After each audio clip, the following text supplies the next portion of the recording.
नमस्कार दोस्तों। जय श्री राम।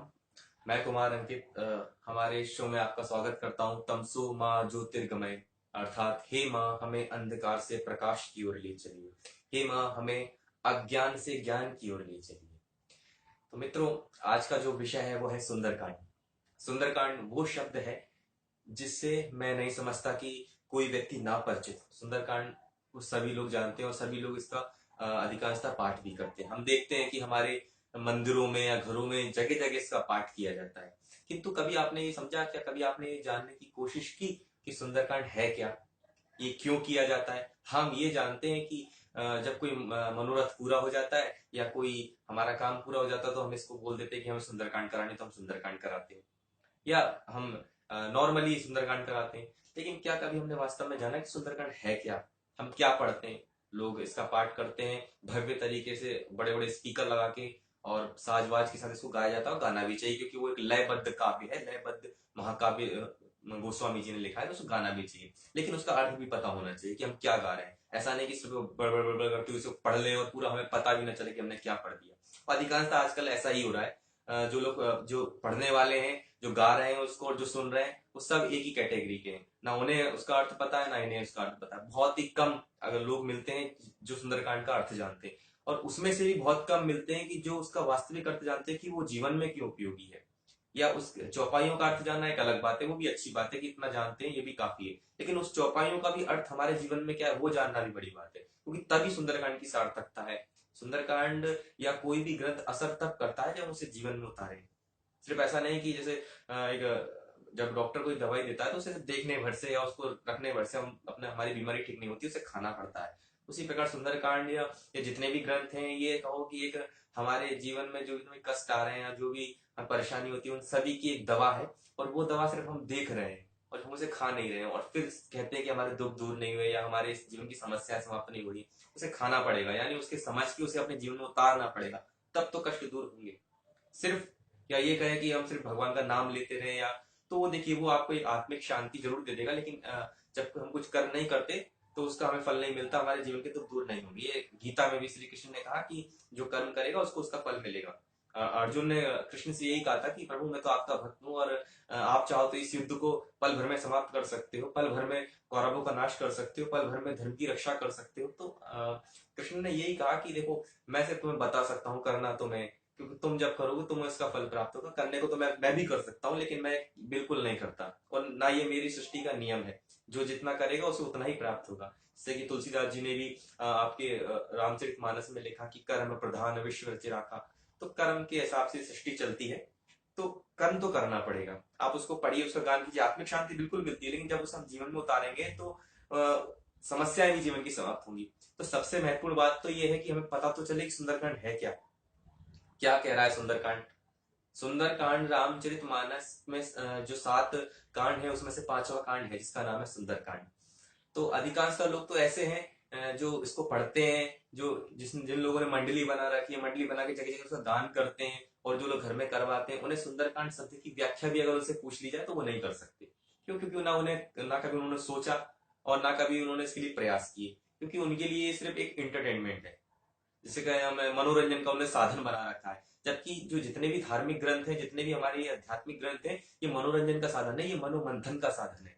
हमें ये अंदर से हमें मनोमंथन करना चाहिए, तो ये इसके लिए बनाए गए, ना कि मनोरंजन के लिए बनाए गए। और आज विडंबना ये है कि हमने इन्हें मनोरंजन का साधन बना दिया है। तो हमें ये जानना जरूरी है कि सुंदरकांड है क्या।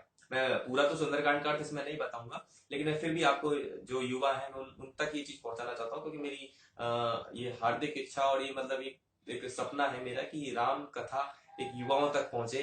कि हनी सिंह के गाने गाने वाले जो युवा हैं, जो बाल खड़े करके एक फैशन का जो दौर है उसमें चल रहे हैं, वो लोग भी राम कथा गाएं, उनको उनके अंदर भी राम चरित्र उतरे, वो भी राम कथा को समझे कि राम कथा है क्या, और वो उसका जीवन में उतारे। तो मैं चाहता हूँ कि मैं वो दिन देखना चाहता हूँ। तो उसके लिए सबसे महत्वपूर्ण बात यह है कि इन युवाओं को आगे आना पड़ेगा, क्योंकि हम जितने भी देखते हैं कार्यक्रम जो किए जाते हैं, धार्मिक कार्यक्रम अनुष्ठान जो होते हैं, उसमें युवाओं की भागीदारी नहीं होती। उसमें अधिकतर बुजुर्ग लोग ही बैठे रहते हैं।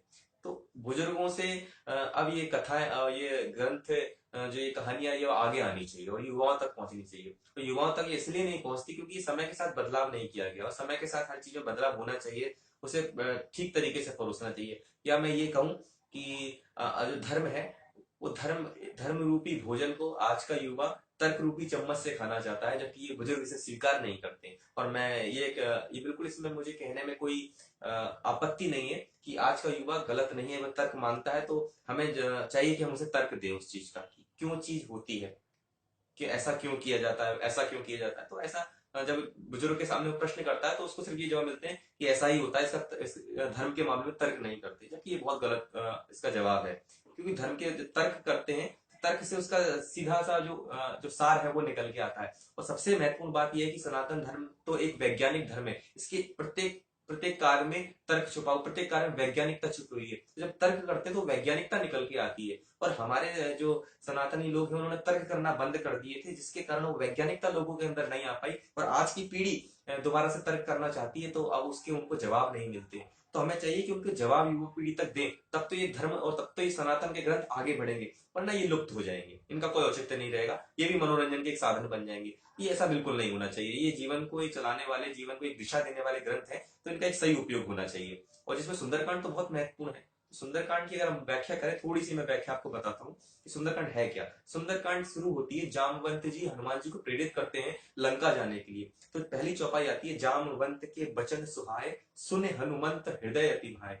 जामवंत जी के वचन हनुमान जी को बहुत अच्छे लगे, और सुन हनुमंत हृदय अति भाए, हनुमान जी ने सुने, हनुमान जी को बहुत अच्छे लगे। तो हनुमान जी वहां से आगे बढ़ते हैं लंका के लिए।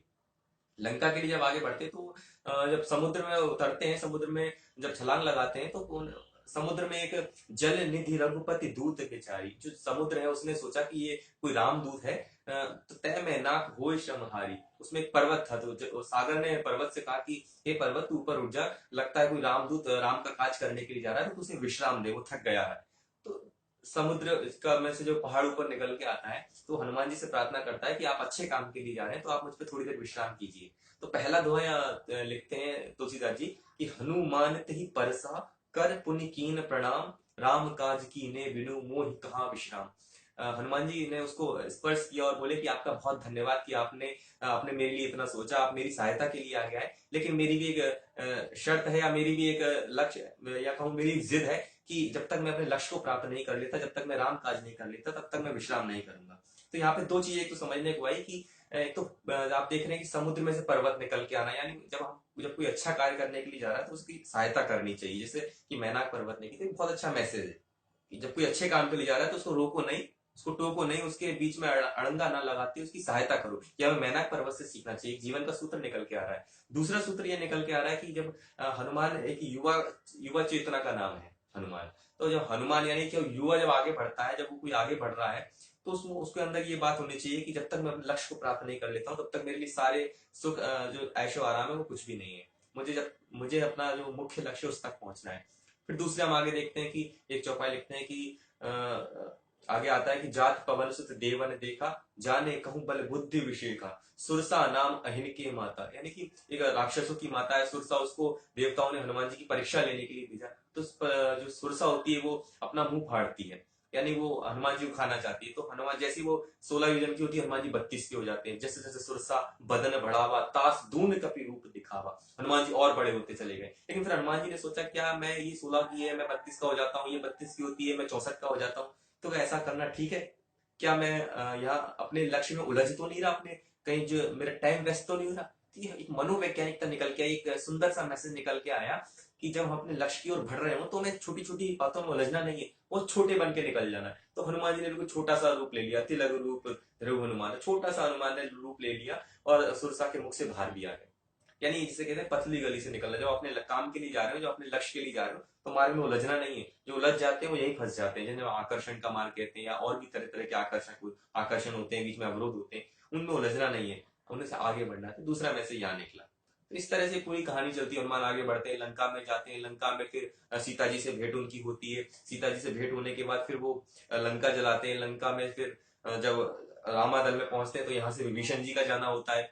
फिर विभीषण जी जब जाते हैं तो वहां समुद्र पे पुल बनाने की तैयारी होती है, फिर यहाँ पर सुंदरकांड विश्राम लेता है इतने भाग में। यानी जहां लंका लंका में गमन करने से लेकर पुल बनने तक का जो बीच की कहानी है वो सुंदरकांड में वर्णित है। और इसी में से बहुत सारे छोटे छोटे मैसेज निकल के आते हैं, तो जीवन में अगर हम उतारेंगे तो हमारा जीवन बहुत अच्छा हो जाएगा, और तरह तरह की जो समस्या है हमारे जीवन में उनको एक हल मिलेगा, और वो समस्याएं सारी दूर हो जाएंगी। तो तब होगा जब हम सुंदरकांड का एक तो सही अर्थ जानेंगे। जो उसकी कहानी है वो तो जानेंगे, वो तो सभी पता है कि हनुमान जी ने लंका जलाई, सीता जी से भेंट की, मुद्रिका दी थी, विभीषण जी से बात हुई थी, विभीषण जी रामादल में गए थे, सबको पता है। लेकिन वो चीज हमारे लिए क्या उपयोगी, ये जानना महत्वपूर्ण है। ये जब तक नहीं जानेंगे तब तक जीवन नहीं बदलेगा। तो इसलिए हमें चाहिए दोस्तों कि हम इसका अर्थ जाने, खासकर युवा है उनसे मेरा ये बिल्कुल निवेदन है, मैं करबद्ध निवेदन करता हूँ कि सनातन धर्म और सनातन धर्म की जितने भी ग्रंथ है और जितने भी जो इसमें परंपरा है, रीति रिवाज है, वो बिल्कुल आडंबर नहीं है, उनका एक वैज्ञानिक महत्व है। हाँ, वो बात अलग है कि वो वैज्ञानिक महत्व आप तक नहीं पहुंचाया गया है। तो मैं बिल्कुल प्रयास करूंगा कि उसकी एक एक चीज, एक एक छोटी छोटी चीजें क्यों कैसे की जाती है वो आप तक पहुंचाऊं अपने इस कार्यक्रम के माध्यम से।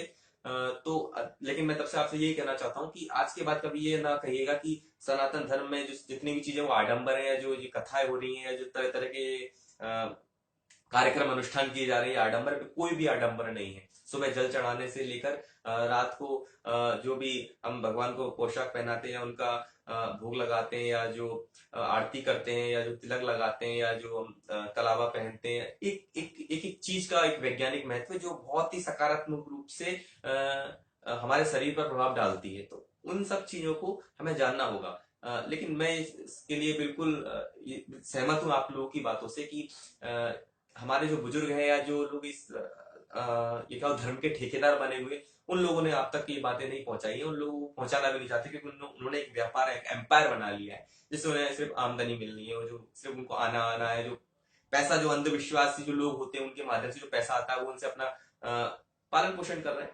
तो ये गलत है। धर्म को एक अलग राह पर उन लोगों द्वारा ले जाया गया है, जिसके कारण धर्म का बहुत पतन हुआ है। तो मेरा आप सभी लोगों से निवेदन है कि जो धर्म है उसको वास्तव में जानिए, सुंदरकांड का अर्थ पहचानिए, उसके अंदर जो सार है उसको जीवन में उतारिए। आगे का सुंदरकांड दोस्तों हम फिर कभी दूसरी वीडियो में मैं आपको बताने का प्रयास करूंगा। अभी के लिए धन्यवाद।